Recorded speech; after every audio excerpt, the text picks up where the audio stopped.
Hello, welcome to another tonalist landscape oil painting demonstration. This is your painter in residence, M. Francis McCarthy. And the painting I'm bringing you today is called Tree by the Sea, number 2. I painted this last week and I'm really happy with it. And I'm always happy to share recently painted things. I have a big folder of things that many of which are quite good. I mean, in a week, I might do several paintings that are really good. But generally, I come home, I'm enthused. I go, oh, this is the one I want to share. And this is the one I'm sharing. Now, we're painting on some MDF here. It's been prepped with two good solid layers of house paint, kind of tinted to a sort of kind of a taupey, umbery kind of thing, and that worked out real well. The underpainting color is burnt umber, good old burnt umber. I like burnt umber because there's a lot of times where I might just have time to do an underpainting on one day, and I'm going to come in another day and do the rest of the painting. That's part of the whole flexibility of my process. And in this case, I knew I was going to be doing it that afternoon because I'm really gearing up for hopefully what will be a nice tourist season out here.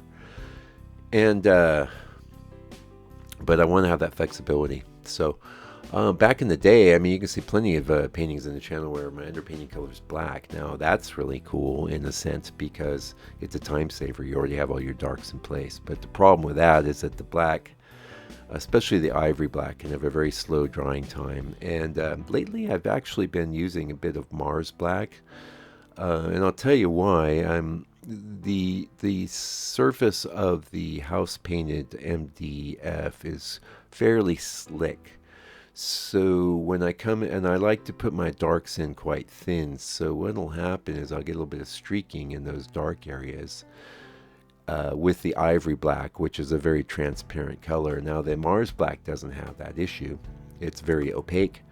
But Mars Black has another issue, and that is that it's ugly. I think it's pretty ugly.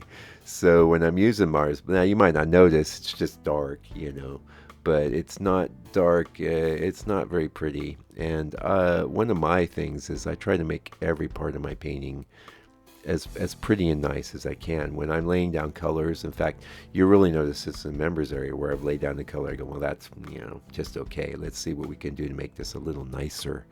Maybe I'm adding some red or yellow or what have you. Yeah. So anyway, we got the underpainting done. We're doing the sky. I've got a reference image. Now in members area, you can have a really good look at that reference image. In fact, I've been setting things up so it's coming up at the beginning of the video. You could take a nice screenshot.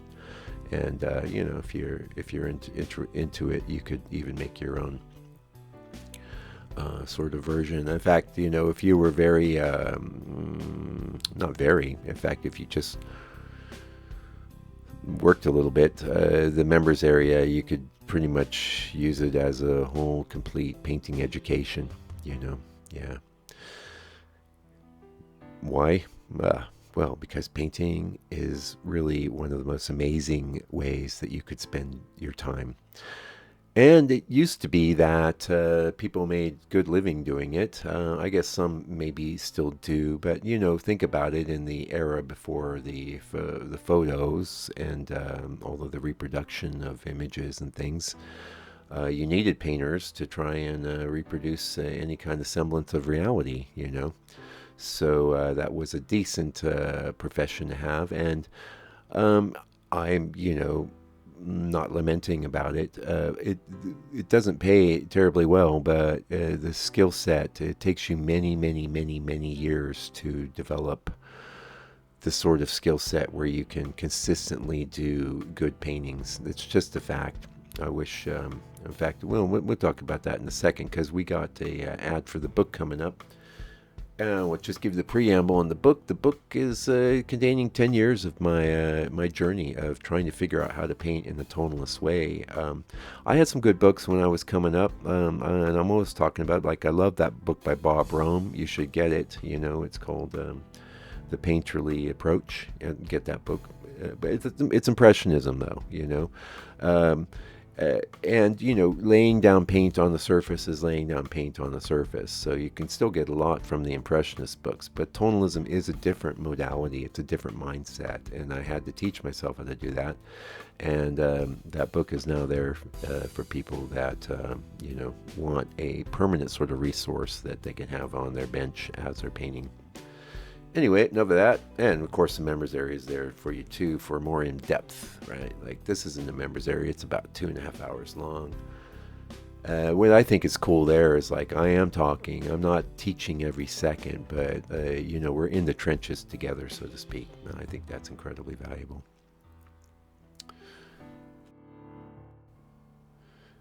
Yeah, anyway, that painting skill set, developing that painting skill set. Hmm.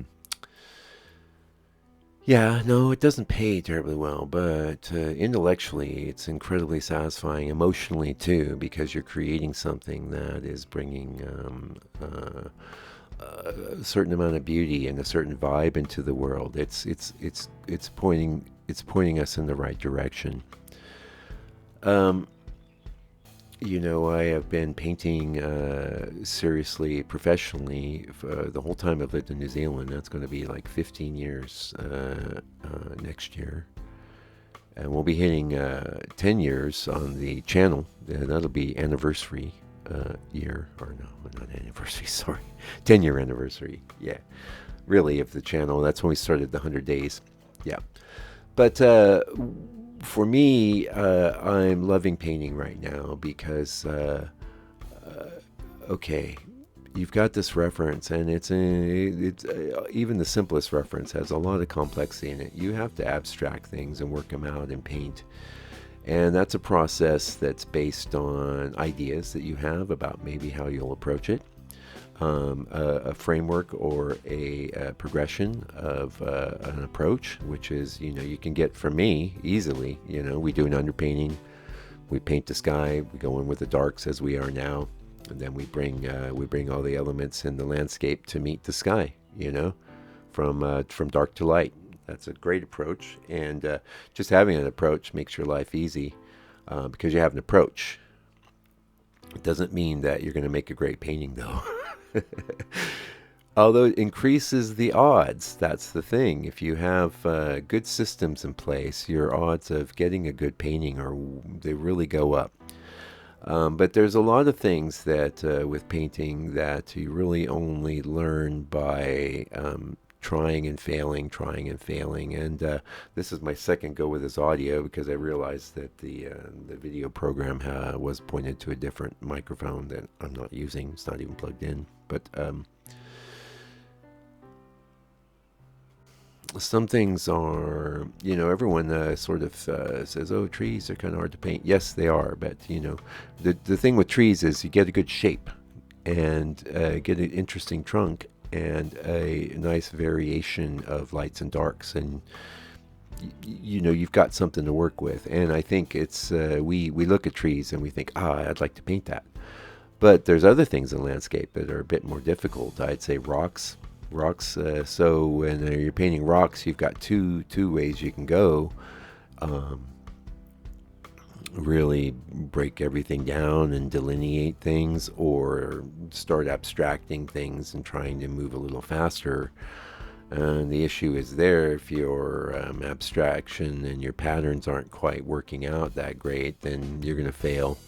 But you also can fail very easily just by over delineating, because something that's supposed to be an aspect or element of your painting that's, not really that crucial becomes an eyesore, it becomes distracting. Okay, so there's a lot of ways to go wrong, and that's something I was going to get into. I don't really mind. I'm here to give you guys information and share what I know and move a few books. I don't make much.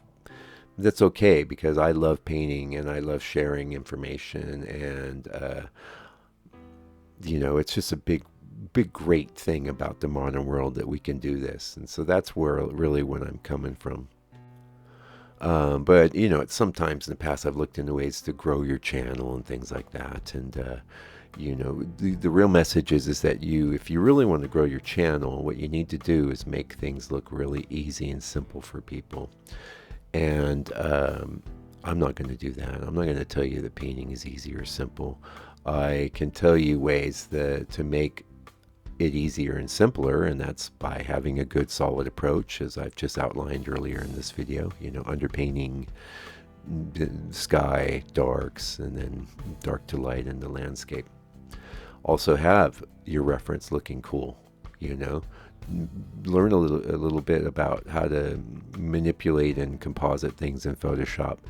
Not with the idea or intention of becoming some Photoshop master, because honestly, I believe that all digital imagery, not all of it, obviously people do really cool digital images that other people love, and they get printed out, or that's all good. That's not what I'm interested in. I'm interested in painting.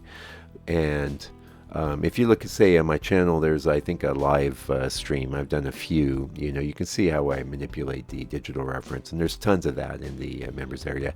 And I'll be honest with you, I mean, those aren't not watched very much, because most of you just want to paint. You don't want to sit there and mess around on the computer.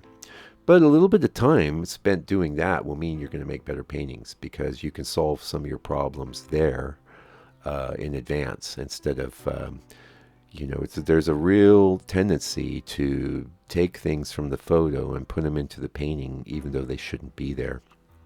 Now, over time and experience, you'll learn what things to leave out. And like I was saying with rocks, you know, basically I just set up some patterns, and then there's a painting I just did that turned out really well. And in the reference, I don't think the rocks look very good at all, but in my painting they do, because I set up some patterns, and then I just ended up reinforcing my patterns, and they take on their own sort of identity. Same thing here on the shadow from the tree. I really debated that, because you can get really, not to be funny, but in the weeds with things like a shadow of a tree on grass is not easy to paint. That's probably one of the hardest things to paint. Shadows of dappling on paths. There is a member of the channel that does an extremely good job with that stuff. I'm always looking at his work and going, oh my gosh, that's really good, you know. But, you know, my dappling, my painting of dapples on path, it's okay. It's good enough, you know, but I know it's, you know, it's an area where I could improve. I'll say that. And as is like something like this, I'm really stoked with the way I pulled this off. It's not like I'm going to win any awards for that shadow on the grass, but you don't ask questions about it. And that's really what I was sort of talking about earlier too. If you're going to paint some rocks in your scene, you don't want to be having people ask questions like, wait, why is that rock so sharp? Or why is there so many angles? Or why is it so bright? Or why is it so dark? Or these questions actually that they won't really ask you. They just say, oh, nice painting, you know. But you don't want people asking a lot of questions when they look at your work. And that's something I've been passing on to my students here and online. I'm happy to pass it on to you now, because we're always getting new people here. Here is what I would tell, and I've had quite a few students here in Old Whangarei, New Zealand, and I always end up hitting this, and that is, don't put things in your painting that people are going to ask questions about. Oh, well, It says, no, you won't be there to answer those questions. So everything in your painting needs to be like justifying its existence in a sort of effortless yet pleasing way. And that's not easy to do, but it is totally accomplishable, and you know it is, because you look at all the great paintings that are being done. And then I'm not saying this is a great painting. I'm really happy with it, and I believe that somebody's going to want to buy this painting. I'm going to put it in a nice frame and live with it in their home and really enjoy it. And hey, that's not saving the world, but it is helping. It is going in the right direction, and that's really the awesome thing about painting, isn't it? Anyway, that's it for this video. Thank you so much for joining me today. I really appreciate you a lot. Appreciate you coming around. Hopefully you're getting something. And until I come back with another video for your hopefully for your edification and enjoyment, do me a favor, do me a solid. Take good care of yourself, your family, all your loved ones. Stay out of trouble. God bless you and your family, and fight the power.